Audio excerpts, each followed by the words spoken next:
샬롬 할렐루야. 고린도 전서 13장 7절이요.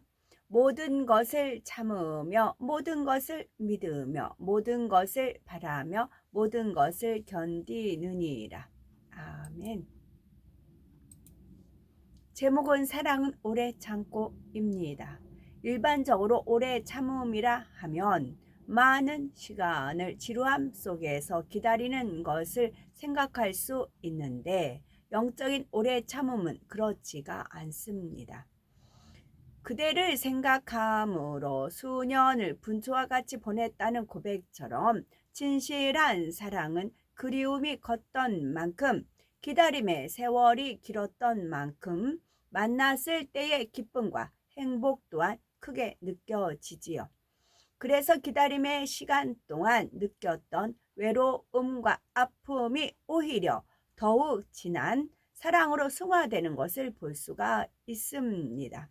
하나님께서 우리 인생들에게 향하신 사랑하심도 이와 같지요. 하나님을 사랑하는 자녀, 하나님의 지극한 사랑을 받을 수 있는 참 자녀를 얻기 위해 천년을 하루같이 여기시며 오래 참아 오신 하나님의 사랑을 깨우쳐 베풀 수 있어야 하겠습니다. 세상에는 다양한 사랑의 표현이 있는데 똑같이 사랑한다고 고백해도 그 사랑의 깊이와 정도는 사람마다 다릅니다. 진정 상대를 위해 생명도 줄 수 있는 사랑을 하는 사람이 있는가 하면 자기 마음에 맞춰주지 않으면 이내 미워하는 사람도 있죠. 또 상대가 사랑할 만한 사람일 때에는 자신을 아끼지 않고 내어주었으나 더 이상 기대할 것이 없으면 미련 없이 떠나는 사람도 있죠. 심지어 당신을 너무 사랑하기 때문이라고 하면서 상대를 힘들게 하고 고통을 안겨주는 사람이 있는가 하면 죽도록 사랑한다고 고백했던 사람도 상대가 변심하면 사랑이 미움으로 변해 상대방뿐만 아니라 그 가족의 생명까지 위협하는 사람도 있지요. 이러한 육적인 사랑은 하나님께서 인정하시는 사랑의 범주에 결코 들어가지 않으며 하나님께서 인정하시는 사랑은 바로 영적인 사랑입니다. 영적인 사랑의 정의는 고린도전서 13장 4절에서 7절에 잘 나와 있죠. 사랑은 오래 참고 사랑은 온유하며 투기하는 자가 되지 아니하며 사랑을 자랑하지 아니하며 교만하지 아니하며 무례히 행치 아니하며 자기의 유익을 굳지 아니하며 성내지 아니하며 악한 것을 생각지 아니하며 불의를 기뻐하지 아니하며 진리와 함께 기뻐하고 모든 것을 참으며 모든 것을 믿으며 모든 것을 바라며 모든 것을 견디느니라 하였습니다. 하나님께서는 그의 자녀들이 사랑의 정의에 얼마나 합당하게 행하는가를 정확히 측정하고 계십니다. 하나님께서 인정하시는 사랑은 이룬 정도에 따라 1%에서 100%까지 나눌 수가 있지요. 가령 하나님께서 인정하시는 사랑을 이제 깨달아 행하기 시작한 것을 1%라 하면 온전히 하나님의 사랑의 차원에 이른 것은 100%에 다다른 것이지요. 그러니 우리가 하나님을 사랑함으로 계명을 다 지켰다면 하나님의 사랑의 차원에 100% 가까운 것입니다. 하나님의 말씀을 1% 지키면 1%만큼, 20% 지키면 20%만큼, 50% 지키면 50%만큼 사랑이 임하는 것이며 하나님께서 인정하시는 사랑을 이룬 만큼 주어지는 은혜와 은총도 다르며 권능 또한 다르게 나타납니다. 그러면 고린도전서 13장의 영적인 사랑의 정의에서 오래 참음이 가장 먼저 나오는 이유는 무엇일까요? 하나님께서 인정하신 사랑을 100% 이루기 위해서는 오래 참아야 하기 때문입니다. 만일 오래 참음이 부족하여 10%만 이루고 더 이상 진전이 없다면 그 이룬 만큼에 대해서는 하나님의 은혜를 잊겠지만 그 이상의 차원에는 이룰 수 없게 됩니다. 그러니 10% 이루었다면 10%만큼 하나님 앞에 사랑과 은총을 잊겠지만 나머지 90%는 원수막이 어둠에 속해 있는 것입니다.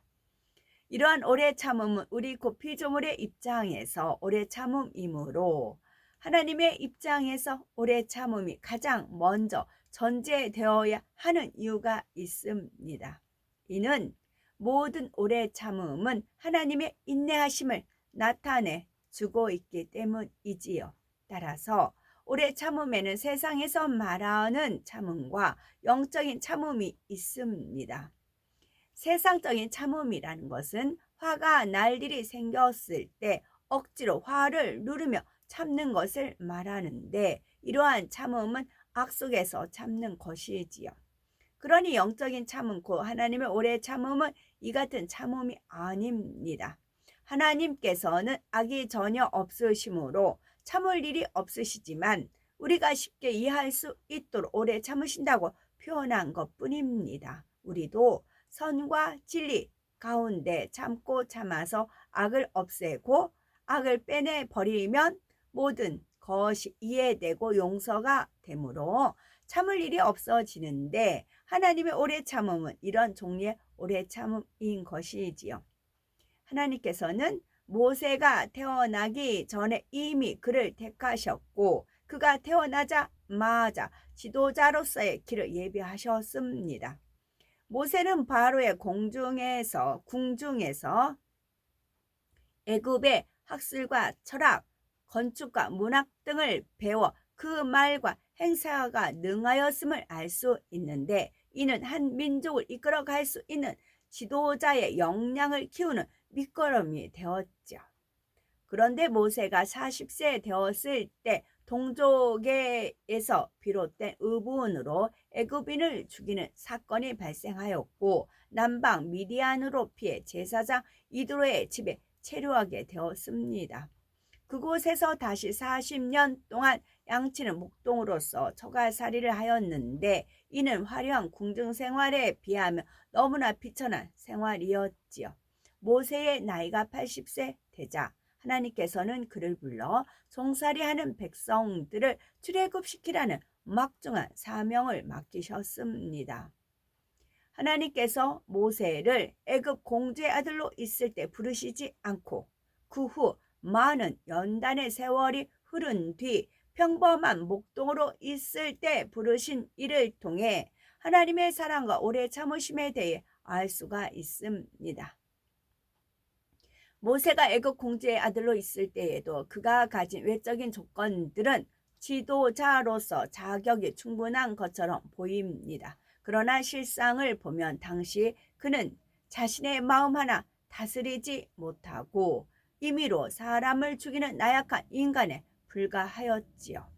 만일 하나님께서 모세를 쓰셨다면 모세는 범사에 하나님 의지하는 것이 아니라 자기 힘과 능력을 의지하여 자신의 뜻대로 이루려 했을 것입니다. 이를 아신 하나님께서는 40년을 더 기다리셨지요. 모세가 자기 의와 모든 교만을 깨뜨리고 온전히 하나님을 의지하는 사람이 되기까지 지켜보며 기다리셨던 것입니다. 그리하여 마침내 하나님께서 모세를 부르셨을 때 말과 행사가 능히 예전의 모습을 찾아볼 수가 없었고 겸비한 마음으로 지극히 낮아진 모습이 되었습니다.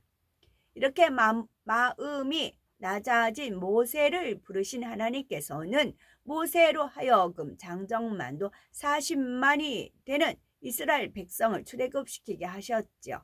모세는 수많은 백성들을 친히 이끌어 가면서 하나님의 마음을 더 이해할 수 있게 되었습니다. 이스라엘 백성들이 모세가 홍해를 가르고 반석에서 물이 나는 등 이 모양 저 모양으로 살아 계셔서 역사하시는 놀라운 하나님의 능력을 체험하고도 원망과 불평을 일삼는 것을 보면서 오래 참으시며 용서하시는 하나님의 사랑과 자비의 마음 이해할 수가 있게 되었던 것입니다. 한 번은 모세가 40일 동안을 금식하며 하나님께서 친히 10계명을 기록해 주신 증거의 두 돌판을 들고 내려와 보니 백성들이 우상을 만들어 숭배하고 있었지요. 이에 대노하여 손에 든 돌판을 산 아래로 던져 깨뜨려 버리고 말았습니다.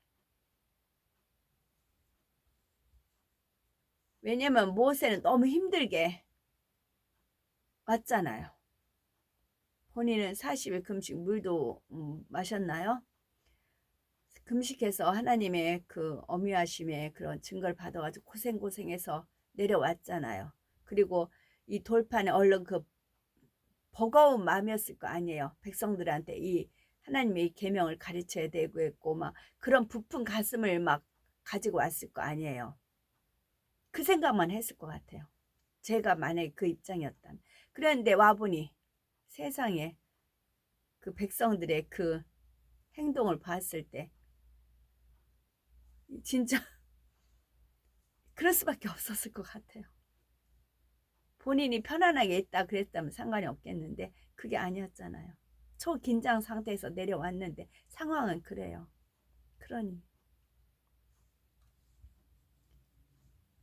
아마 하나님의 노하심이 모세를 통해서 이루어진 것 같아요.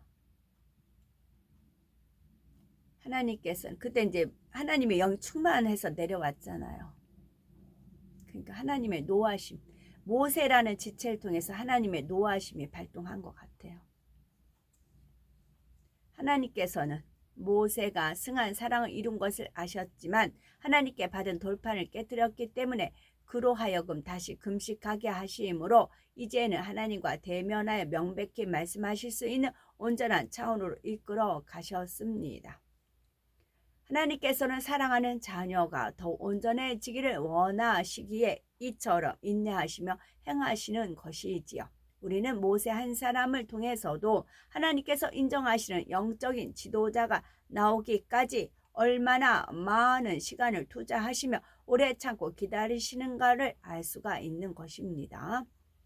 그러면 우리가 영적인 사랑의 차원에 들어가는데 가장 기본이 되는 오래 참음을 이루기 위해서는 어떻게 해야 하는 걸까요? 고린도전서 13장 7절에 보니 모든 것을 참으며 모든 것을 믿으며 모든 것을 바라며 모든 것을 견디느니라 말씀하신 대로 소망 중에 모든 것을 믿으면 모든 것을 견딜 수 있게 되어 오래 참을 수가 있게 됩니다. 고린도전서 13장 4절에도 오래 참음에 대한 말씀이 나오는데 이는 내가 사랑을 베푼데도 돌을 던지는 사람에 대해 또한 내게 오는 시련과 여러 가지 어려운 일들에 대해 오래 참는 개인적인 입장에서의 오래 참음을 말합니다. 그러나 본문 말씀에 모든 것을 참는다는 것은 고린도전서 13장의 사랑장에 나와 있는 진리의 말씀과 위배되는 것, 다시 말해 사랑에 위배되는 모든 것을 참을 수 있는 것을 말하지요. 즉 온유하지 못한 것, 투기하는 것, 교만한 것, 무례히 행하는 것, 자기의 유익을 구하는 것, 성내는 것, 악한 것을 생각하는 것, 불의를 기뻐하는 것 등 이러한 모든 것을 참는 것을 말하지요. 그런데 이 모든 것을 그냥 참는 것이 아닙니다. 그 다음에 이어지는 말씀처럼 믿음 안에 소망을 이루고 소망 안에서 사랑을 나누게 되니 모든 것을 참을 수 있는 것입니다. 그러면 왜 모든 것을 믿는 것이 사랑일까요? 예를 들면 육적인 사랑을 놓고 보아도 부부간에 진심으로 사랑한다면 서로를 믿고 신뢰하며 존중해 주려 할 것입니다. 설령 의심할 만한 경우에 처한다 해도 우선은 선으로 바라보며 믿어주려 하는데 이는 믿음 자체가 곧 사랑한다는 증거가 되기 때문입니다.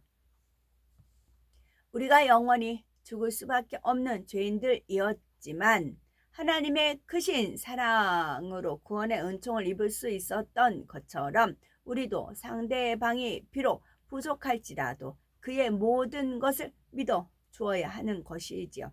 이것은 사랑이 없이는 불가능한 일이며 이러한 사랑으로 상대를 믿어줄 때 또한 모든 것을 바랄 수가 있는 것입니다. 아무리 가능성이 없는 사람에 대해서도 그의 성공을 빌어주고 바라는 마음이 있어야 상대방도 더 힘을 얻어 달려갈 수가 있는 것입니다. 우리는 말씀을 통해 모든 분야를 진리 안에 오래 참음으로 온전한 하나님의 사랑이 우리 안에 깃들여서 누구에게나 사랑을 베풀 수 있는 복된 우리가 되어야 되겠죠. 아멘.